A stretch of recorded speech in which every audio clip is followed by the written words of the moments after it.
For a time, Kel'thuzad was a respected member of the Council of Six within Dalaran, and for years in secret, he explored the mysteries of necromancy. During this illicit research, years after witnessing Gul'dan's death night during the Second War, a cold voice echoed from the distant north, calling the Arch-Mage to Northrend. There he witnessed the terrible power of an unknown presence.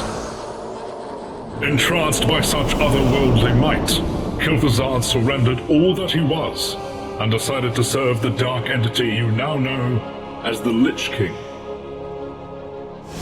For years, Kel'thuzad used his fortune, charisma, and intellect to gather followers to serve the Lich King, a brotherhood he called the Cult of the Damned, consisting of the downtrodden, the social outcasts, and the powerful, each enticed by promises of eternal life. As the shadows of the Third War loomed, Kel'thuzad and his followers acted.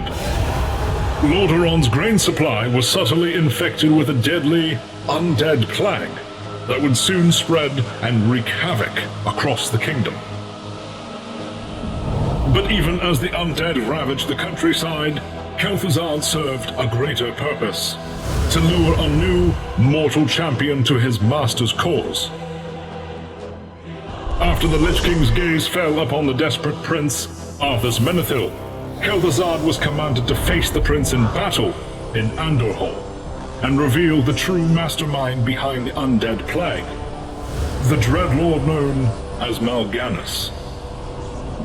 Kel'thuzad proved no match for the enraged prince, but his mission had succeeded, as Arthas Menethil continued down the path to damnation.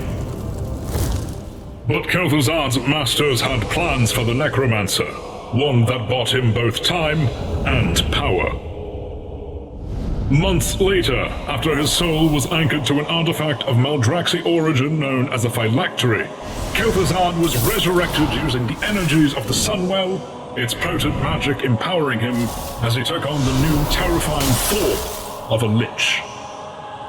Infused with raw arcane power, Kel'thuzad played an instrumental role in summoning the Demon Lord Archimonde into Azeroth during the Third War, but was ultimately overlooked as the Eredar favored the Dreadlords as leaders of the Scourge.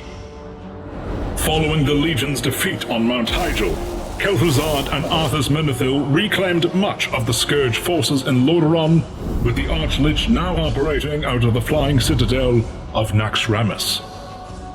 His rule as the Lord of Naxxramas, however, would not last.